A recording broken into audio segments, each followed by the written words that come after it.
Discipleship is so important because it is the fundamental task of the church. We have tended to interpret discipleship as a peripheral venture. We've tended to read the Great Commission as an evangelistic text, which is surprising when I say to people, it's not about evangelism.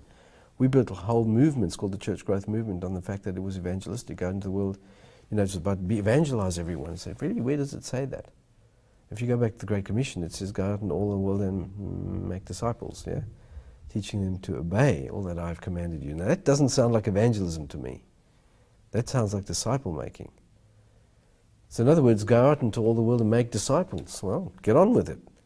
And the problem is that for most of us, we don't know how to do it. Oh, that's a sham.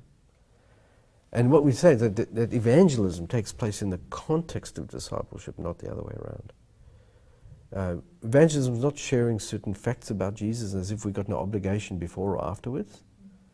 But actually evangelism takes place in the context of a relationship that is called discipleship that can go a whole lifetime.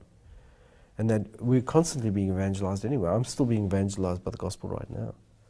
As I share it, I feel the resonance with it, you know what I mean? I'm constantly trying to engage this, and it's trying to engage me too. So I think it's important because it seems to me that Jesus gets into his people.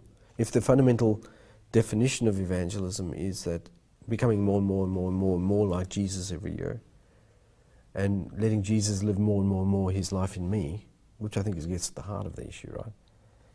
If that's what it's about, then it seems to be the most strategic thing you can possibly do in a church. And if you fail at that, you fail everywhere else. It's absolutely strategic.